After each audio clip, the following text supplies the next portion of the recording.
Hey, what's going on, everybody? Welcome to the live. Welcome to the live. Glad you joining and glad you're probably watching. I don't know where you're streaming from, but make sure you're following and subbing. And let's get some things started. An individual stated that, yo, man, I just want some designer stuff, right?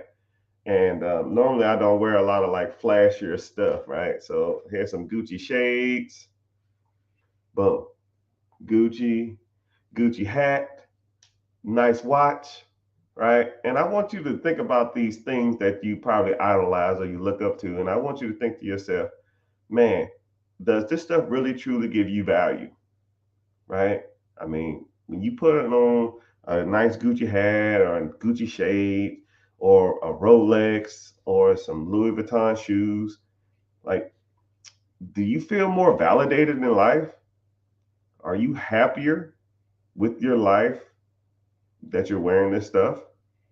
I'm gonna put it into perspective. These things really don't improve your lifestyle. It's a social status thing that people think that they need, but they really don't. And what's crazy about things is when you acquire those things, the things that you sought out to get don't have as much value as you thought they would. It's crazy how that works. It's like you ever like wanted to date somebody and then you just pursued them and pursued them and pursued them and pursued them and pursued them, and then the moment you had them, you just like, eh, I don't want this anymore. I'm good. It's the same thing when it comes to money, right? If you idolize money and you idolize things, you are destined to have those things. You are destined to have that money.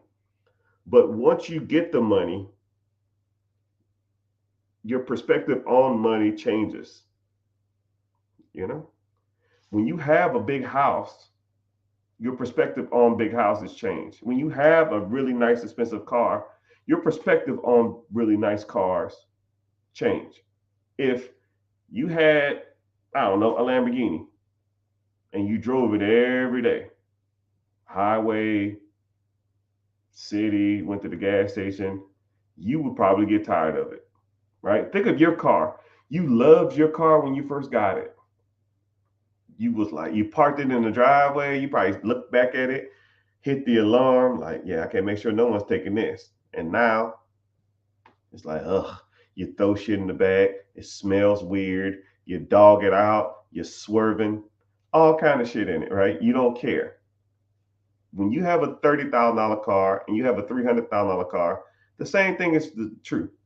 You buy a $200 watch and you buy a $20,000 watch. It's the same thing. You buy a $200,000 house and you buy a $2 million house. It's the same thing, right? You're always going to be looking for the next best thing, right? My 200,000, my $20,000 car ain't shit. I need a $50,000 car. My $50,000 car ain't shit. I need a $100,000 car. My $100,000 car ain't shit now. I need a $200,000 car. My $200,000 car ain't shit. I need $1 million car, right? So what's your goal? Why are you doing this? Just to buy a whole bunch of shit, not to appreciate it 6 months after you got it? That ain't the game. That's not the game. The game is time. It waits for no man. No matter how much money you have, you can't buy more of it. And when it's over and you're out of it, it's gone. Now, you value money or things. I'll put it like this. Say you're 30 years old. There's a 80-year-old billionaire that will give up his billions of dollars to be 30 again.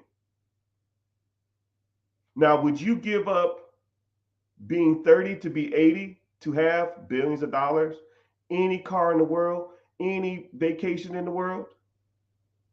Live anywhere in the world? I'll wait. It's a rhetorical question, by the way. You don't have to answer. I already know the answer. You wouldn't. What about 70? You're 30. You swap with a 70-year-old to be a billionaire, to live, to snap your fingers and have any 5 cars, to snap your fingers and have any 5 houses, to snap your fingers and have a private plane that take you anywhere in the world and have $1 billion in your bank account. You go from 30 to 70. Would you do it? Probably not. What about 60? 30 to 60. 30 to 60. You lose 30 years of your life, but you're a billionaire. You can do whatever you want. You still got about 20 left, 15 left. Now some people are saying, yeah, there's a time versus risk reward there. 50, most people probably, some people would do it. Probably half the people. Lose 20 years of your life for $1 billion. How about this? Whatever age you are now, you lose 20 years of it and I'll make you a billionaire. Would you swap 30 years of your life for $1 billion? Some people would say no. Some people would say no because the value is time. There you go. The value is time, people. The value is not money. The value is not things. The value is not designer. You need to focus on the things that can buy you time. And it's not a Rolex. And it's not Gucci. And it's not Jordans. Money buys you assets. Assets pay you money, more money over time. And once you buy so many assets, then whatever you're doing that takes the majority of your time, you don't have to do that anymore. And once you understand that relationship between time and money, and you can master that, then you can start buying your time back. Then that's when you really start living life. That's when you really start living life. A lot of people talk about financial freedom. Homeless people are financially free. Do you want to be homeless and financially free? Or do you want to have passive income where you can buy your time back, where you can go do the things you want to do? And then this was just so shitty about it is the game is not even like told properly. A lot of people tell you that the game is to go get assets and make all this money. But to manage that money and to manage businesses and to manage those assets, to manage real estate, sometimes take me more time than I was if I was working a 9 to 5. So now let's put it in perspective. You can make $500,000 a year and work from home 80 hours a week, or you can make $50,000 an hour, or $50,000 a year, and work 40 hours for somebody else. What do you want to do? Right? We're talking about money versus value. $500,000, work for yourself.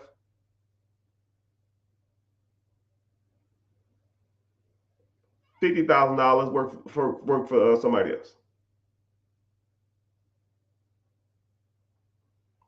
Those decisions that people like me make all day long, right? I mean, fuck it. Let's make it $1 million. $1 million a year. Work for yourself. But the moment you wake up, you're working until you go to bed, right? You do have free time here and there, but the majority of your day revolves around organizing and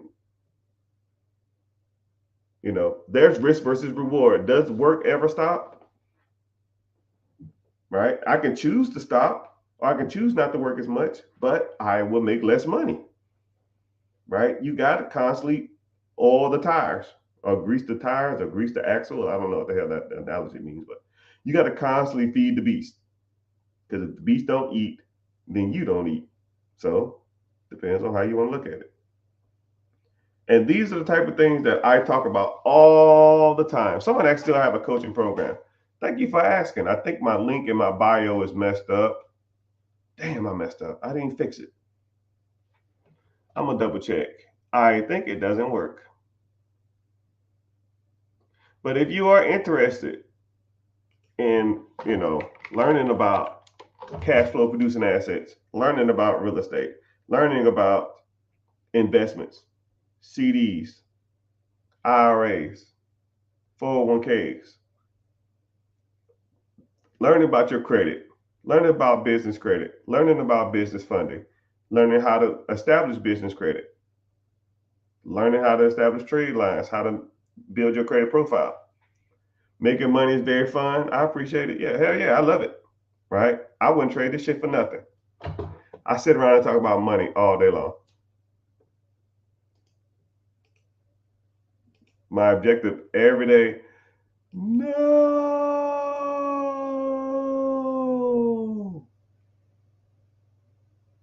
no.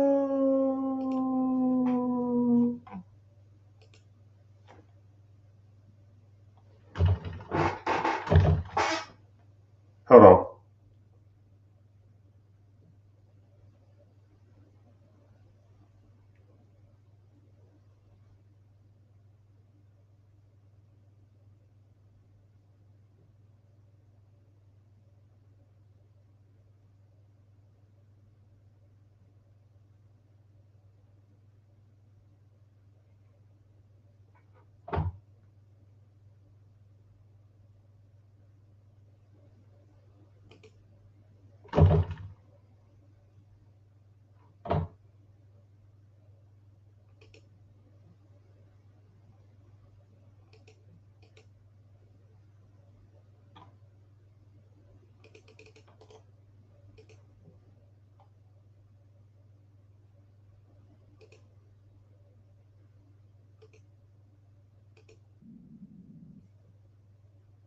Ah, that sucks. Hey, y'all, I got to get off here. My link goes to the wrong website. So just hang on. Just wait in the room, and I'm going to get off and come back on in 10 seconds. I got to go.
Someone said, I have $1 million in the bank and I want to, and I still rent a house. Come on, man. You playing around. One of the easiest ways to generate wealth in America is through ownership. You need to own real estate or own a process that makes you money every month. Yeah,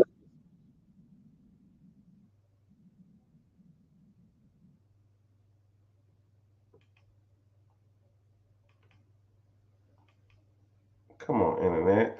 God damn.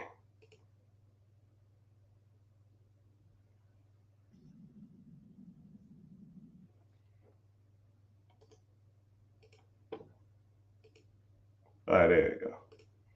Dang. Oh, that's cool. Miss Tiff, have a good day. All right, I'm about to only be on for like 10 more minutes. So if y'all got any quick questions, I'm gonna go ahead and knock them out. Yeah, so my website for if you wanted to get into coaching, if you want to learn more about real estate, if you want to learn more about buying businesses. I mean, it's all encompassing. Like everybody should be a master of those four aspects of their financial life. And if you can master those four, it everything else will call to me will always fall into place. I might need to add a fifth pillar, but four pillars are perfectly fine, right? One is credit, the other one is investing, one is ownership of processes that make money, and then also real estate, right? But there's niches within niches, right? You can go into depth. I could talk 5 hours about real estate. I could talk 5 hours about business ownership or cash flow processing ownership. I could talk for hours about credit. I can talk about hours on just investing. I mean, those things can be explored in depth, and you need to be shown how those processes work. And, you know, I can help you out. Got somebody on Twitch. What's happening? I see you. Uh, a few people on TikTok, a few people on YouTube. I appreciate all y'all being here, and I appreciate y'all from learning. So it says, I have $1 million, but still rent. What should I do? Buy a house. If you have $1 million in the bank, I wouldn't even buy a house cash. I would fix my. I would look at my credit and look at what credit score I need to purchase my first home. If it's your first house, then you can get an FHA loan, which is 3.5%, and then use that 3.5. Use some of that money as a down payment to buy your first property. And if you want to, I would probably even look at using my FHA first time home loan to even buy maybe a duplex or a fourplex or a triplex. So now that first property, you only putting 3.5% down. Let's say if a duplex is, or say if a fourplex in a major city, Dallas or something like that, is 800 grand. 800 grand at 3.5%.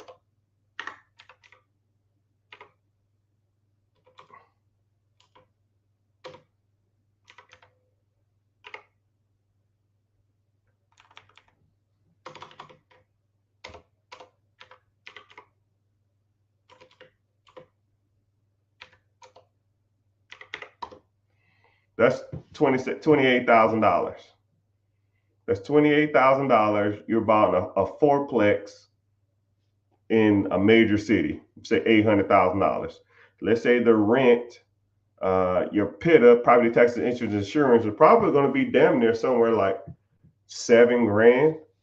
But that duplex probably is going to probably be bringing you in 2,000 a unit, 2,000, 2,500 a unit. So we'll say 2,500, 2,500, 2,500, 2,500. That's $7,500 a month, right? Your PITA, property taxes, interest, and insurance, is about $6,500, $7,000. So you can probably much either break even or even make a little money every month while you live in the other unit.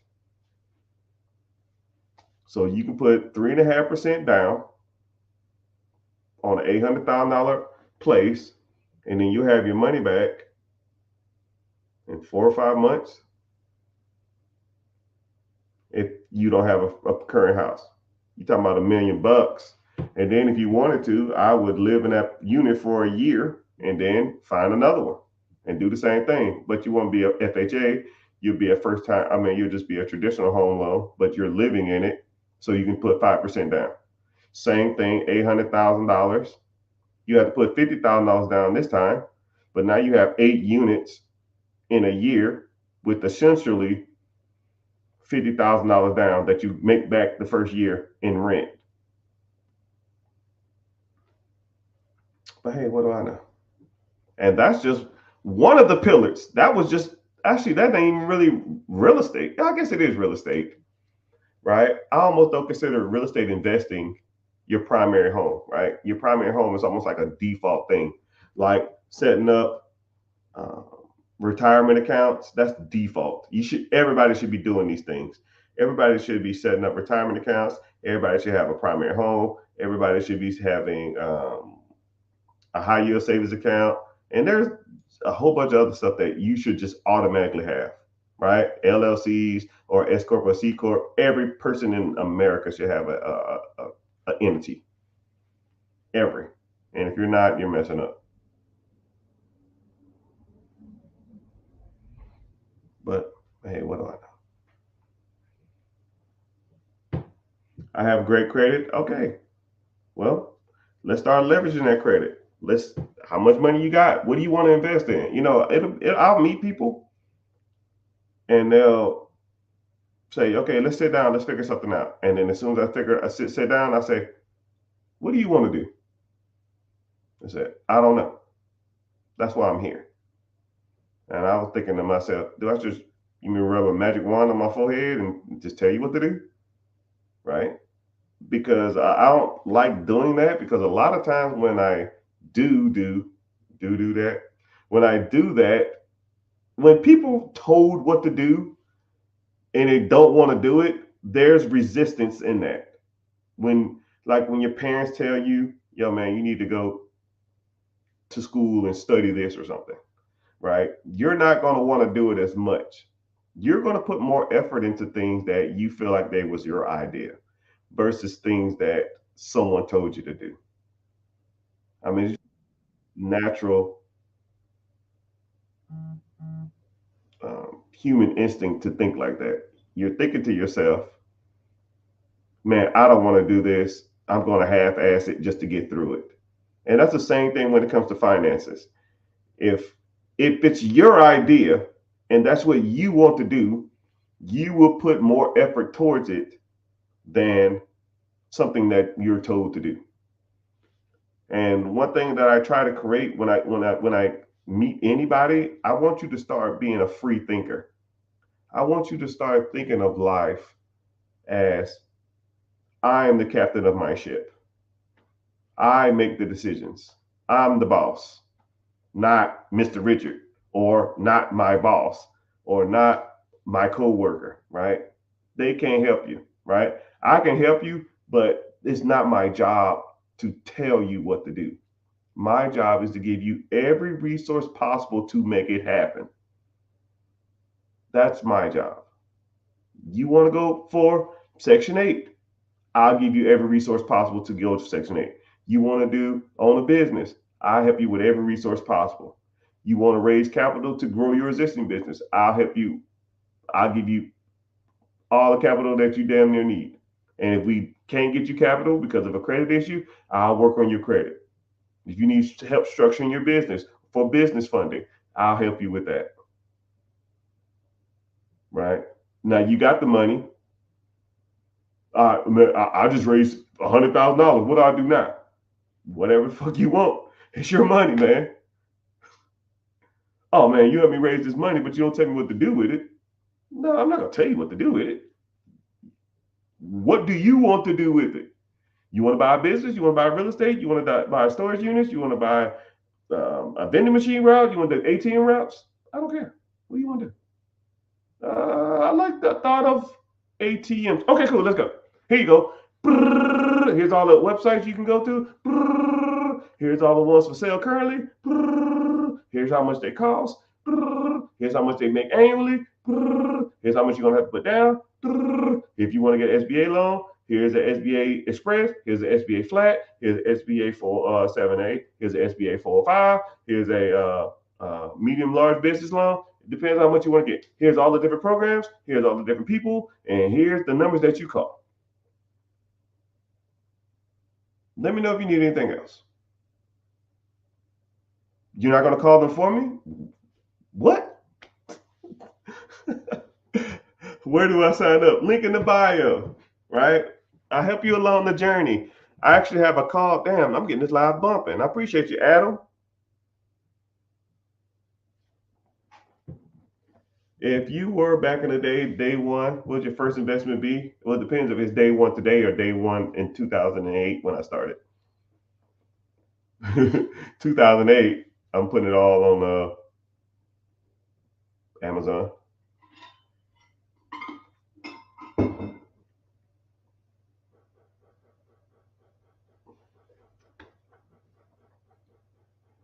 Someone said, should I wait for the webinar? Yeah, just click the link in the bio and sign up for the webinar. Back in 2008,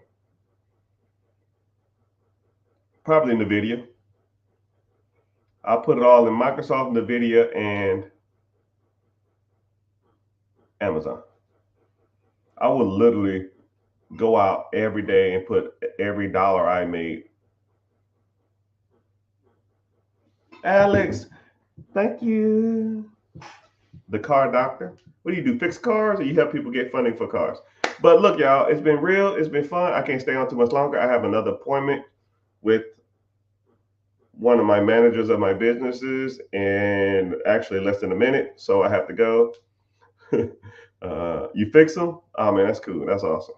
Right. If you need help with that, maybe growing, expanding, and or getting money to grow, or buy an existing record company and integrating your systems into that, or buying a collision company and doing it full time, legitimately making real money, click the link in the bio. We can get started, man.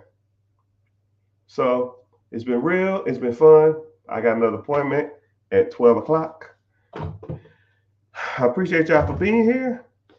If you're interested in some type of coaching or mentorship or a free class webinar that talks more about cash flow producing assets, click the link in the bio.